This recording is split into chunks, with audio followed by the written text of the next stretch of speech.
Welcome back, everyone. I am back for part 6 of our book club on manifestation.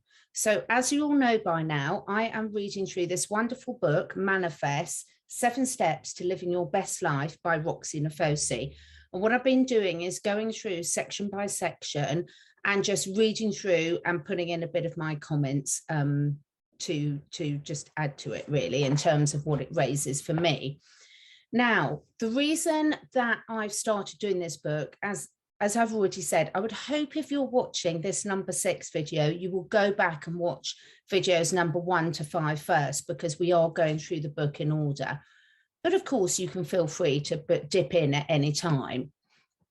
Sorry, I was just checking I was recording. It's been a busy day. So the reason I'm going through this is because manifestation is something that I incorporate into my daily life along with meditation. And what I'm really looking to do is really provide on this channel a lot of ideas. Some will resonate with you, some won't, some you might want to come back to at a later date, of ways where we can all really take control of our own lives and try and really get the most out of every day. And really take back power. You know, we've heard a lot about over the last couple of years about what's wrong in the world. Well, now let's focus on what's right and what we want to create moving forward. So this book has got some really, really good, helpful techniques to help you go through the manifestation process, whether you're an experienced manifester and you just need a bit of reminder to start incorporating it into a weekly habit, or whether this is completely new to you. And as I've said before, why I like this book is it's got really simple exercises all throughout it. And the author, Roxie Nafousi, has got a real gift of actually taking something that can be quite complex and making it really simple and achievable. Now, of course, you can use this as a guide and you will add to it things that resonate with you and that basically will really help you move forward in the way that you want to. So this is just a guide for you to listen to, but I'm hoping that it will encourage you to really start moving forward. So last time we got up to the end of section 2, and now we are starting on step 3, aligning your behavior. So for those of you that want to follow along, we're starting this section on page 63. Now, as I have said all throughout this, I would really encourage everyone to get their own copy of the book to support this wonderful author. And also, because like me, you're going to want to make notes, put stickies in there. There's lovely exercises that you can fill in as in the book as you go along. So this really becomes your personal journal. So please do go out and buy the book, and all the links to contact, where to get the book, and also how to follow Roxie Nafousi are given below. So let's get cracking. Just going to put my watch there so that I can try and keep it to half an hour for you so that it's manageable for people. So step 3, aligning your behavior. Aligning your behavior means showing the universe in action what you believe you deserve. This is because the way we behave is a direct reflection of our self-worth. This follows on really well from the last section we did was about self-love, and we had some really good feedback from people on that section. So I do encourage you, if you're following through this with me, it's worth flicking through the comments that people have left below the videos and adding your own, because I think you'll really find that adds to your experience. Aligning your behavior means being proactive in your manifesting journey. Aligning your behavior means being the energy you want to attract. Aligning your behavior means stepping outside your comfort zone. Aligning your behavior means aligning with your most authentic self, but because it's that self that's the most magnetic version of you that exists. This is a step that really differentiates the law of attraction from manifesting. The law of attraction says that what you think about most, you will attract into your life. But this can imply that there's a passiveness to the process. Manifestation is not passive. You cannot just be clear in your vision and then wait for it to appear. To step into your power and to really shift your energy to attract the abundance you deserve, you must start behaving in a way that is aligned with the most empowered version of yourself, and not the version of you that has been limited by fear and doubt. Be proactive in your manifestation. To effectively manifest, you must be clear in your vision. Know that you are worthy of it, and then you must be proactive in making it happen. For example, let's imagine you want to manifest a house in the countryside for you and your family. You must have a clear vision of the house. Remove any fears or doubts surrounding it. Trust that you are worthy of it, and then you must be proactive in your search. For example, by looking at property websites, speaking to estate agents, or visiting the area to see if any houses are for sale. Similarly, if you wanted to manifest passing an exam, then you would need to be clear in your vision and then be proactive by committing the time and energy to your vision and studies. No matter what you want to manifest, there will be an element of doing that is needed. It's one of the biggest manifesting misconceptions that we can just visualize what we want and then expect it to show up for us without any effort required. I can certainly say that when manifesting my own career milestones, I did so only with the help of hard work, determination, persistence, self-discipline, and motivation. Being proactive requires fearlessness, a fearlessness that shows the universe, I am worthy, I am deserving, and I am ready. Think about this. How many times have you intentionally avoided being proactive because the fear of failure overwhelmed you? I was speaking with a new client last month who told me about an idea she had to host a supper club. She wanted advice on how to find the courage to move forward with it. A little further along in the conversation, I discovered that she'd had the idea for nearly 2 years. During that time, she had absolutely everything in place to make it work, but her fear that no one would turn up literally paralyzed her from moving forward. This is not an unusual story. Almost every day, I will hear a friend, family member, or colleague tell me about a brilliant idea they have, an idea that they never follow through with because they don't believe they're good enough, worthy enough, or capable enough to really make the idea come to life. How many times have you had an idea that you've let go because you were afraid you wouldn't be able to make it work? How many times have you been too afraid to reach out to someone out of fear of rejection? How many times have you allowed yourself to dismiss your dreams because they felt too far out? This is a really important point, isn't it? Because I think that we can all identify with this. Certainly, I've seen a lot throughout the last couple of years, like when certain things happen, like the new financial reset, or when the restrictions are over, or when this or when that, people are going to start following their dreams. And yet, why wait? You know, really, really, why wait? It's so important that we take action towards our dreams every day. And this manifesting process, if you follow through from the start, gives you a really clear steps of how you can actually really start to work out what it is you do want, and then taking proactive steps towards getting it. And this also fits in really nicely with the last section we did in book club number 5 on self-love. Because the more we work on really accepting ourselves and really being authentic to ourselves, the easier this is to take action. Procrastination and apprehension about taking action is so often driven by fear of failure. We avoid applying ourselves because it's easier not to try at all than to try and fail. I hear that is very true for a lot of people, isn't it? It's a good excuse. When this fear of failure is influencing us, it's easy to make a whole bunch of excuses about why we can't do something. We say we don't have the time, the resources, or the energy. What do these excuses and lack of action say to the universe? They say, I'm not ready for it, and I don't really believe I'm worthy enough to receive it. As we know from step 2, remove fear and doubt, see page 23, this fear will block you from attracting the very thing that you desire. So it's really useful to go back to page 23 and see if there's any other fears that are stopping you moving forward with something that you really want to manifest. And just being honest with yourself. And, you know, this is the whole process. You know, we can go backwards and forwards through these steps as many times as we need to. Because that's the whole point. Each time we do it, it will get easier and easier and easier. Being proactive transcends the fear of failure. Imagine that you want to manifest a successful new business.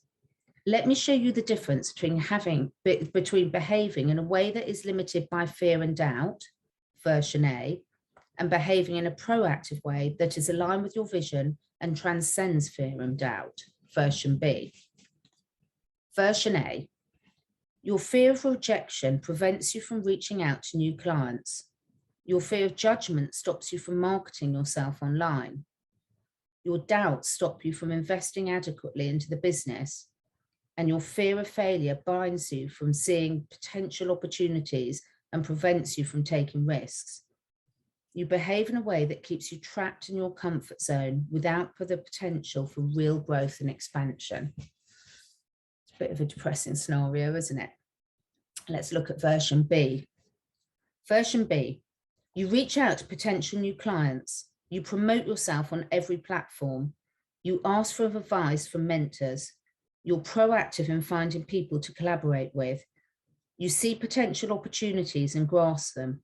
You find innovative ways to market yourself, and you invest the time, energy, and money needed for the business to succeed to the level that you desire. It's clear to see how the way in which you behave would impact your ability to manifest a successful new business.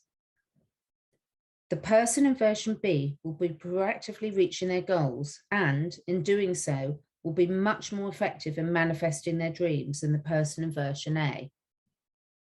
Another example of being proactive is this. If you want to manifest a loving relationship, you cannot simply put all the specific qualities and attributes of your perfect partner on a vision board and expect that person to appear.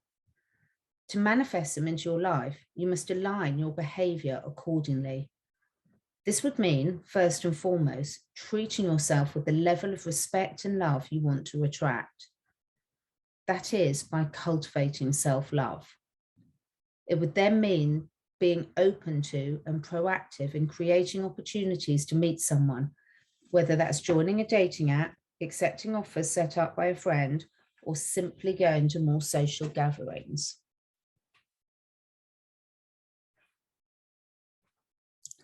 Very thirsty today, so drinking lots of water. Whenever you want to manifest something into your life, you have to align your behavior by taking action and being proactive. Aligning our behavior shows the universe, I'm ready, I'm fearless, and I'm worthy. And the universe will meet that fearlessness and readiness with abundance. Some of you reading this may fear that the fears and doubts you identified in step 2, removing fear and doubt, see pages 33 to 35, are still very real. You may be asking, how can I align my behavior when I don't feel that I've completed step 2? Or how can I be proactive when I still feel afraid that I will fail? The answer is you work these steps in unison. Removing fear and doubt is an ongoing process, and that's something you do alongside aligning your behavior. Can you remember a time when you said you couldn't do something but decided to try anyway? Can you remember how proud of yourself you felt afterwards? Did that feeling of pride then enable you to continue to take a step forward? So it's really important. Don't let those excuses hold you back. You don't have to wait till you're perfect to move on. You can be continually just improving, getting more comfortable with this, going backwards and forwards through the steps, working forward in unison. But please, please, please, just keep taking action and keep moving forward this process. You will be so grateful and you will thank yourself. As Bryce and I said in one of our last chats, do something today that your tomorrow self will thank you for. And this is the perfect example. I see this with my son, Wolfie, all the time. We went to a little gymnastics class last week and there was a balancing beam he wanted to walk along. He was convinced he couldn't do it on his own and he would reach for my hand to help him the whole way along. But when I gently let go and encouraged him to do it alone, I saw his face light up.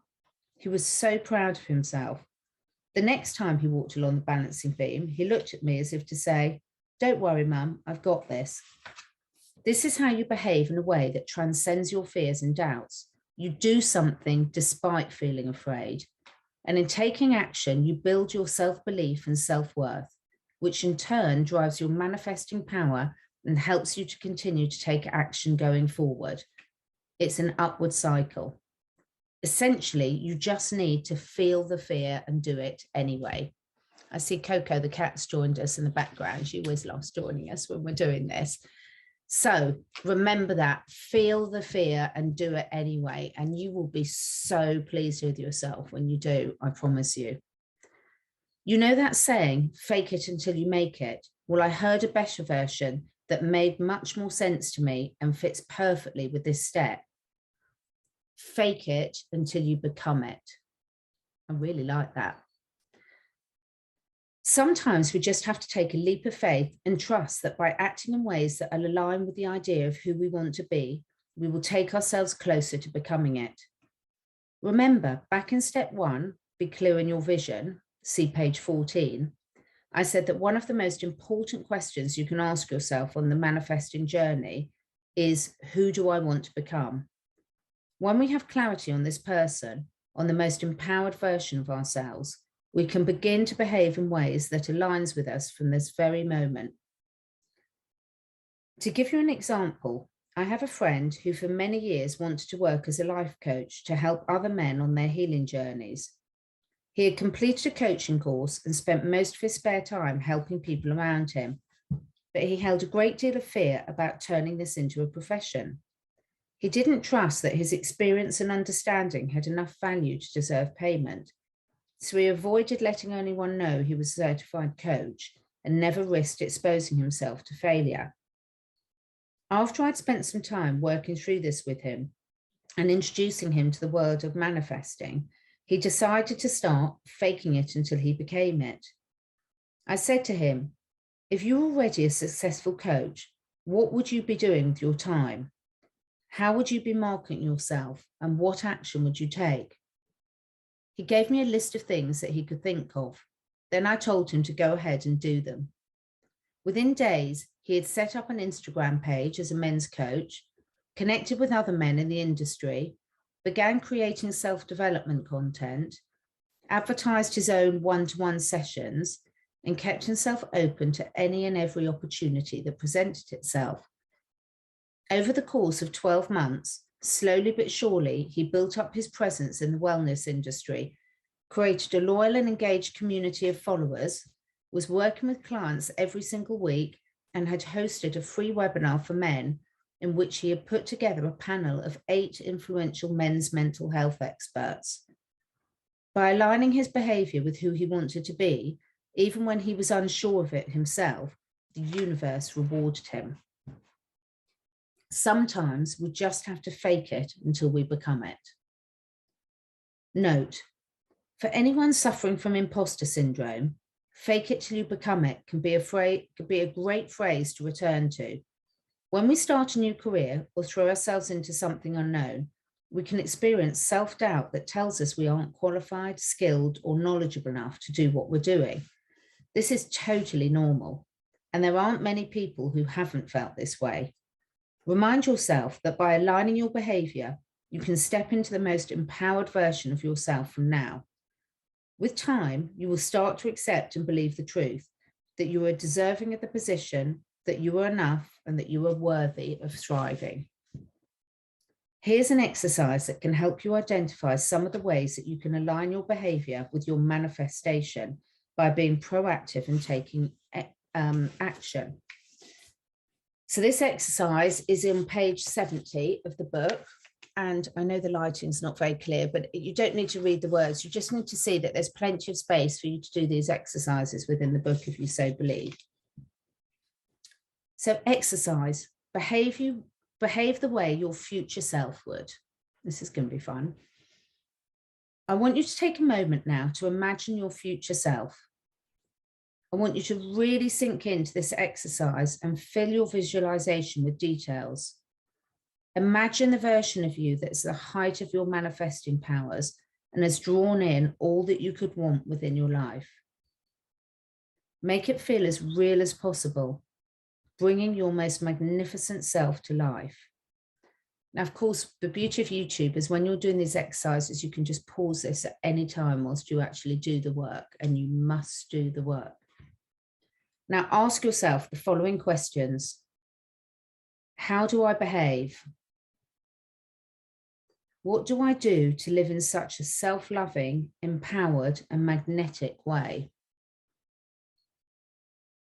List 5 things that your future self does, informed by the most powerful version of yourself. I really want everyone to stop and do this. And if you're listening to this whilst driving or walking, please set a time aside in your diary to go through and do this exercise. It's really important. These are the things I want you to start doing in your life right now to take you even closer to meeting your future self. So I want to hear about some of these. So if anyone is able to share some of the things they put in this exercise on page 70, listing 5 things that your future self does, informed by the most powerful version of yourself. If any of you are happy to share even any of the things on your list, please do, because that really, really helps inspire others and helps them to do the same. So you can leave your comments below, and I promise you, I will be reading them all. Whenever you think about the person you want to become, think of ways in which you can align your behavior with that version of yourself from this very moment. Show the universe in action that you're ready to embody them, because they already exist within you. Getting comfortable with discomfort. As you begin aligning your behavior with your manifestation and your future self, it's important to recognize that it won't all feel easy and certainly won't always feel comfortable. In fact, aligning your behavior will require you to step into a place of discomfort. Let me explain why. Our subconscious finds comfort in what is familiar to us, even if what is familiar for us is not necessarily what is good for us. This is because familiarity feels safe. When we act in new ways, we will be encountering things that are unfamiliar. This unfamiliarity will feel uncomfortable and therefore unsafe.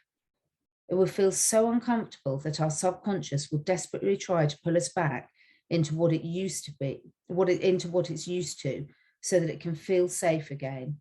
This is why we self-sabotage. And then I'm going to walk you through the little diagram of the self-sabotage cycle. So at the top, we do what feels comfortable. We decide to make a change. We take the steps to change. We start to feel good. This feels different. We feel uncomfortable. We question the changes made. Our subconscious craves familiarity. We do what feels comfortable.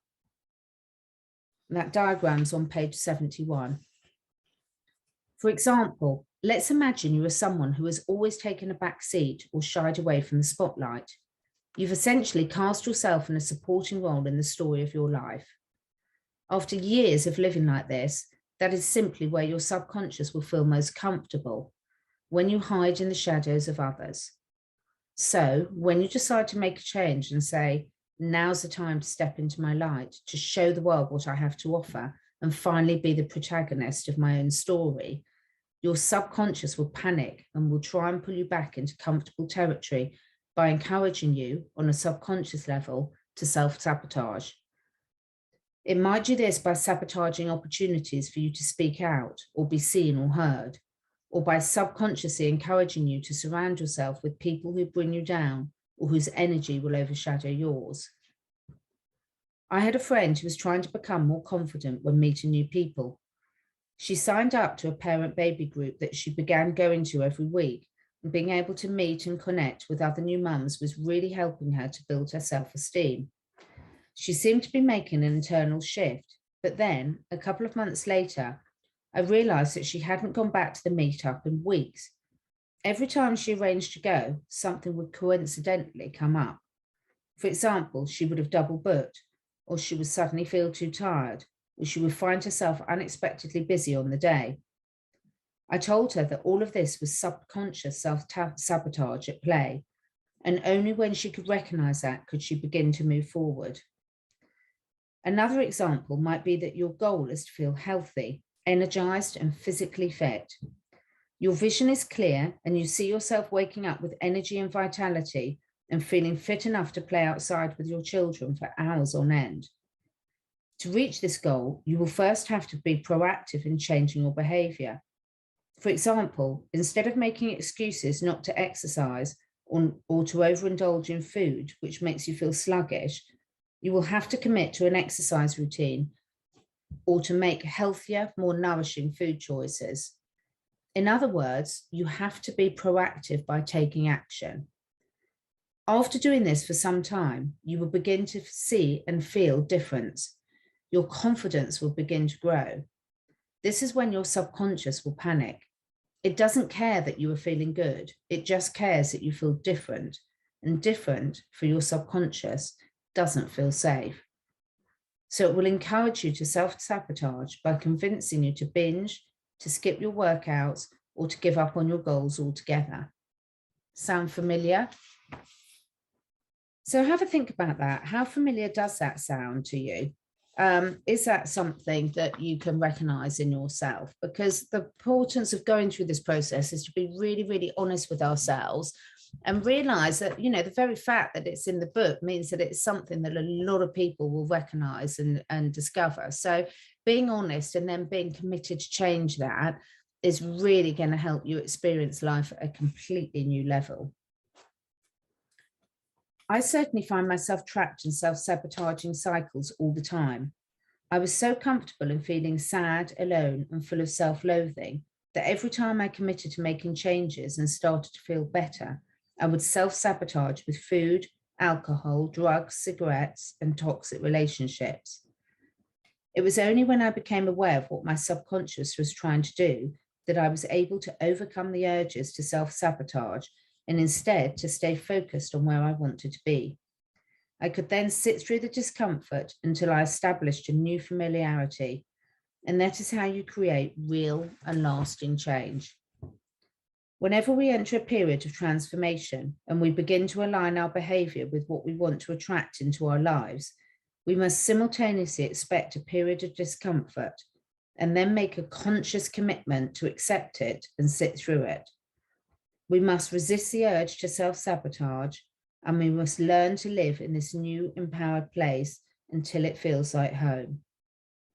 Because when we live in a place that is not limited by our fears and doubts, we unlock the abundance of the universe.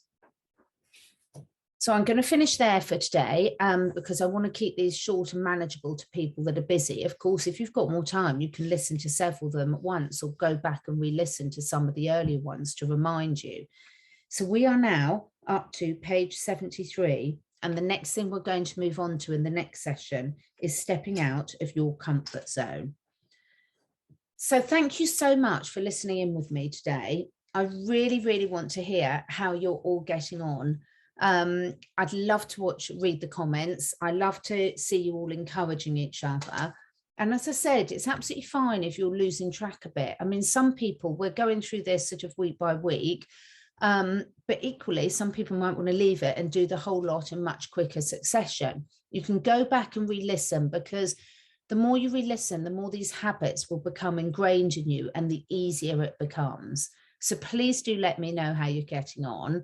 Thank you so much for listening, and I will be back next week to find out how you're all doing. Don't forget, all the links are below, and please do go back and listen to the earlier episodes. And if you feel that some of your friends could benefit with this, please feel free to share it. Thank you.